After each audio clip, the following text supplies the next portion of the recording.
All good. All good. All good. All good. 4:30 Sunday is a very big moment, I guess, for you. Your Anfield career as Liverpool manager begins. Just wonder how much you're looking forward to it and what you're expecting. It's not going to be the first taste because we played Sevilla already, but it's clear that it's the first league game at Anfield, and looking forward to it. But I'm looking forward to every game I've played in the past as a manager, and also to this one. Yeah. It's going to be a big crowd, probably twice as big as the one you played in front of last Saturday. How do you manage the nerves? Are you a nervous manager? I hope they are twice as loud as the Ipswich crowd, because the Ipswich crowd was really, really, really loud. So I'm hoping the fans can be twice as loud then as the Ipswich ones. That would be a big help for us. But no, I'm not nervous at all. Certainly not at this moment, because I'm in the middle of preparation, prepare the team for Sunday, and actually, no, nerves are not there. Not even at 4:25 on Sunday? No.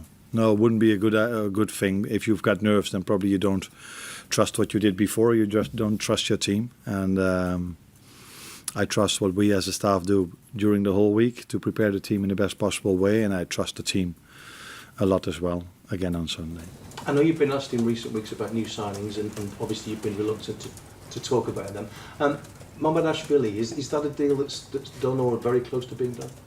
I think you know already the answer. So if a deal is done, then you will hear from us. Until that moment, we don't speak about transfers or players that are not ours. You don't seem worried at all by any lack of activity? No, because I trust the team. And I've said many times before, I inherited a real good team, a team of many young players as well. And I think we all know that especially young players can develop at the ages they are on at the moment. So we just try to work as hard as we can with them. And we trust them a lot, and they've proven last week that they earned this trust, and I'm hoping that they show the same on Sunday again. Good luck. Enjoy the day. Thank you. I will. Just going on from that theme, there was such a difference in terms of the first half performance versus the second half performance. How do you feel you are getting on in terms of being able to explain to the players what it is you want from them, and then them buying into that?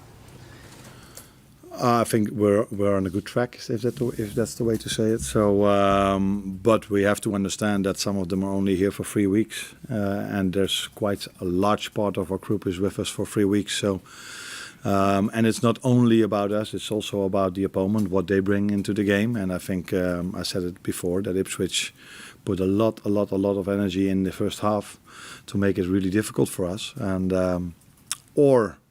we stepped up, or Ipswich were not able to keep bringing the same energy in the second half. And I think it was a bit of both. And we got a bit more space, and then you can see how well these boys can play. But there's still a lot of work to do. But it was a good first step, especially the second half.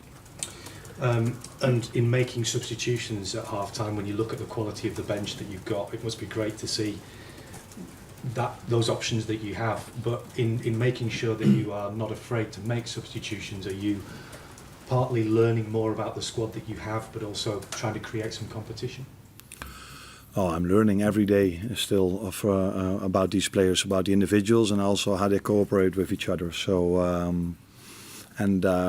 For me, the last week was not only important on Saturday, the Sunday was also really important, because I learned and saw there that the ones that didn't play on Saturday were able to bring a really good training session in on Sunday. And I think that is that's a really important thing for a team as well, because we all know that we're going to need many of them during the season for a lot of game minutes. And they brought in a really good training session on Sunday. And that will help them and us for the rest of the season. And yes, I am still learning new things about the players, which is normal, because like I just said, with some of them I only work for 3 weeks. So still seeing new things from them. Arne, how's Joe Gomez? Do you feel like his head's in the right place for this weekend? Yeah, it's been in the right place for 3 weeks. So he's worked really hard since he came back, but he didn't play a lot at the Euros. when he came back, and in the first sessions we couldn't. He couldn't train the whole session, so we had to manage his load a bit, and that was also the reason why he wasn't in the team last Sunday. But this week he had a good week, so in terms of load, how much he could do with the team. So yeah, he's one of the players that I see new things from and learn things what I see from him, also combined with other players. So it's been a good week for him and for us till now. And the club have done some notable business with Brentford this window. Just wondering how much admiration you have for their model and how they go about things on the pitch as well. For Brentford, you mean? I think they brought in two really talented and good players. And then you could ask yourself the question, why do they leave? Now, the both of them have played a lot of minutes last season, and I think the both of them wanted to continue that journey of playing time. And I think they were able to play for us, but there's so much competition in the positions they play that they wouldn't play every minute of every single game. And then it was a good deal. It's a real good deal for us, and I think it's a good deal for Brentford, and it's also a good deal for the players. So everybody happy unless they do too well on Sunday.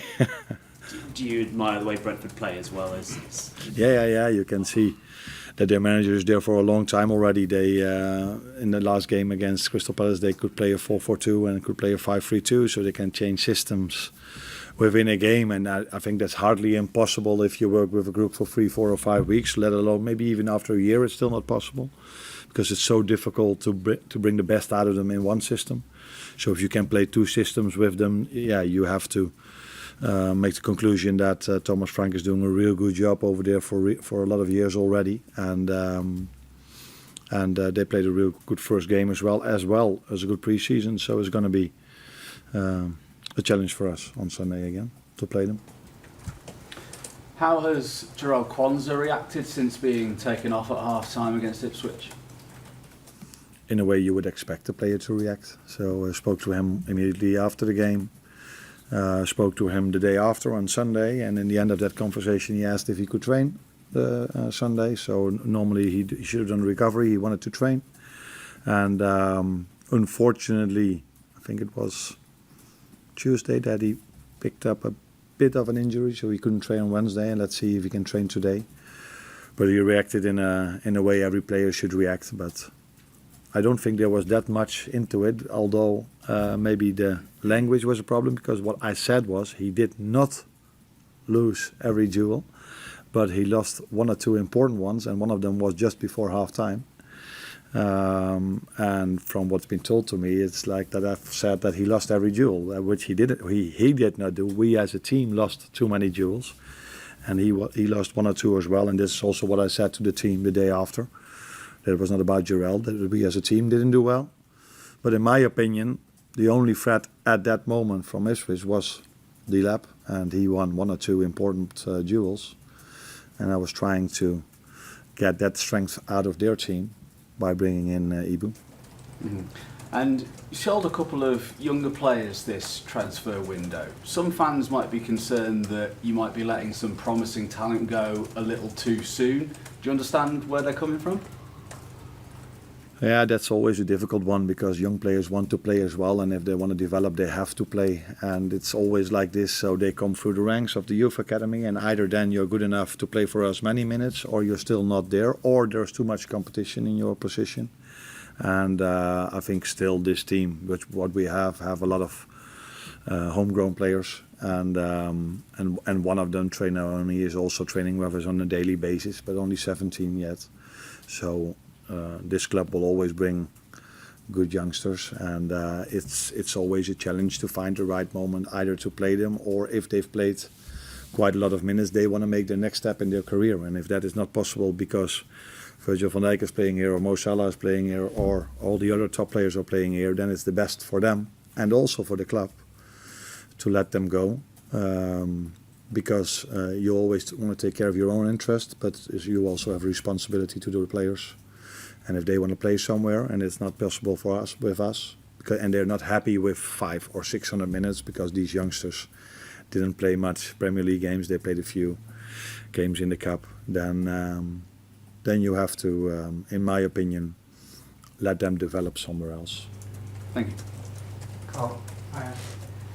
On the centre-back situation, is it a case of 3 players competing for 1 place alongside Virgil, or do you see different players coming in like on Saturday with different jobs for you to do? Virgil came in 3 weeks ago, and in my opinion, he made a lot of impact when he came back. So he made a lot of impacts in all these years he's played here. But me working with him, he's shown how much he cares about the team and how good he is. But for him, and the same with Mo, like all the others, they still have to bring their performances in. So in my opinion, there are 4 players having competition for 2 positions. But at this moment, it's clear that Virgil is playing, and he's also going to play on Sunday if he's fit. And you selected Grabberg as the 6. I guess it's probably not a position he's played greatly throughout his career. What do you see as his qualities for that role for your team? I think he brings in certain qualities which we like in that position, but he only played 2 games in that position, and he did it in both times really well. So against United he played well. 3 games though, against Sevilla and against Ipswich. Now only one of them was a game that matters in terms of a Premier League game. So he has a lot to prove in that position still. But first games he did well. But like with all of them, it's not about the individual. It's always what the team around them do for him. What he has running capacity, so he can keep on running. He has a night height, and he's really comfortable with the ball. So he has some attributes that he could play in that position, but still a lot to prove for him, as for all the others. And we have other options in that position as well. So interesting competition in many positions. Yeah. Any more for the breakout? James? Arne, just on Joe Gomez, can I check then, is your understanding is you expect him to be here for this season? You're not expecting any movement on that? At this moment, I'm expecting everyone to be here. But like you know, you are maybe even longer in football than I am. Looking at you, you're a little bit older than me. Yeah.